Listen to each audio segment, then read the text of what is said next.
दीप मालाओं से मस्जिद को सजाकर रात्रि भर दीपक जलाया करते थे। यह क्रम कुछ दिनों तक ठीक इसी प्रकार चलता रहा, लेकिन अब बनिए तंग आ गए और उन्होंने संगठित होकर निश्चय किया कि आज कोई उन्हें तेल की भिक्षा नहीं देगा। नित्य नियमानुसार जब बाबा तेल मांगने पहुंचे तो प्रत्येक स्थान पर उनका नकारात्मक उत्तर से स्वागत हुआ। किसी से कुछ कहे बिना बाबा मस्जिद को लौट आए और सूखी बत्तियां दियों में डाल दी। बनिए तो बड़े उत्सुक होकर उन पर दृष्टि जमाए हुए थे। बाबा ने टमरेल उठाया जिसमें बिल्कुल थोड़ा सा तेल था। उन्होंने उसमें पानी मिलाया और वह तेल मिश्रित जल वे पी गए। उन्होंने उसे पुनः 3 पाट में उगल दिया और वही तेल या पानी दियों में डालकर उन्हें जला दिया।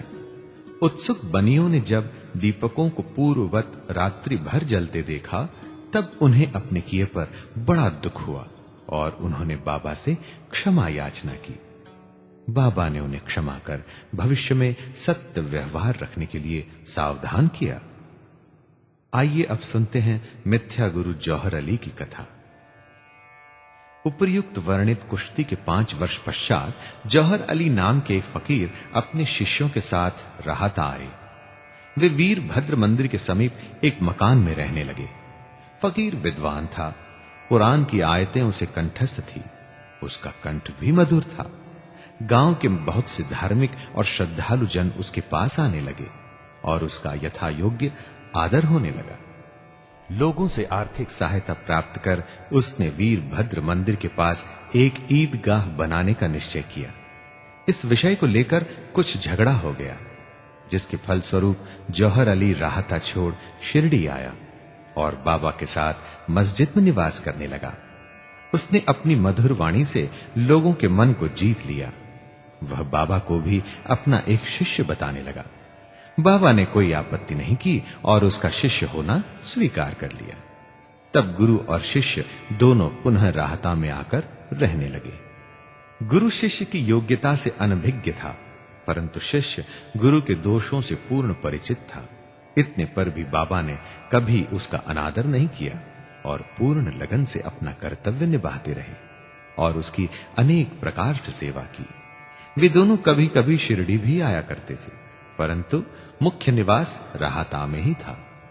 श्री बाबा के प्रेमी भक्तों को उनका दूर राहता में रहना अच्छा नहीं लगता था, इसलिए वे सब मिलकर बाबा को शिरडी वापस लाने के लिए गए। इन लोगों की ईदगाह के समीप बाबा से भेंट हुई और उन्हें अपने आगमन का हेतु बतलाया। बाबा ने उन लोगों को समझाया कि फकीर के आने के पूर्व ही आप लोग शिरडी लौट जाएं। इस प्रकार वार्तालाप हो ही रहा था कि इतने में फकीर आ पहुंचे। इस प्रकार अपने शिष्य को वहां से ले जाने का कुप्रयत्न करते देखकर वे बहुत ही क्रोधित हुए। कुछ वाद विवाद के पश्चात स्थिति में परिवर्तन हो गया और अंत में यह निर्णय हुआ कि फकीर व शिष्य दोनों ही शिरडी में निवास करें और इसीलिए वे शिरडी में आकर रहने लगे। कुछ दिनों के बाद देवीदास ने गुरु की परीक्षा की और उसमें कुछ कमी पाई। चांद पाटिल की बारात के साथ जब बाबा शिरडी में आए थे, उससे 12 वर्ष पूर्व देवीदास लगभग 10 या 11 वर्ष की अवस्था में शिरडी आए थे और हनुमान मंदिर में रहते थे। देवीदास सुडौल, सुंदर आकृति तथा तीक्ष्ण बुद्धि के थे। वे त्याग की साक्षात मूर्ति तथा अगाध ज्ञानी थे। बहुत से सज्जन जैसे तात्या कोते, काशीनाथ व अन्य लोग उन्हें अपने गुरु समान मानते थे। लोग जौहर अली को उनके सम्मुख लाए। विवाद में जौहर अली बुरी तरह पराजित हुआ और शिरडी छोड़ वैजापुर को भाग गया। वह अनेक वर्षों के पश्चात शिरडी आया और श्री साईं बाबा की चरण वंदना की। उसका ये भ्रम कि वह स्वयं गुरु था और श्री साईं बाबा उनके शिष्य अब दूर हो चुका था। श्री साईं बाबा उसे गुरु समान ही आदर करते थे। उसका स्मरण कर उसे बहुत पश्चाताप हुआ। इस प्रकार श्री साईं बाबा ने अपने प्रत्यक्ष आचरण से आदर्श उपस्थित किया कि अहंकार से किस प्रकार छुटकारा पाकर शिष्य के कर्तव्यों का पालन कर किस तरह आत्मानुभव की ओर अग्रसर होना चाहिए। ऊपर वर्णित कथा महालसापति के कथनानुसार है अगले अध्याय में रामनवमी का त्योहार, मस्जिद की पूर्व हालत एवं पश्चात उसके जीर्णोद्धार इत्यादि का वर्णन होगा। श्री सद्गुरु साईनाथार्पणमस्तु। शुभम भवतु।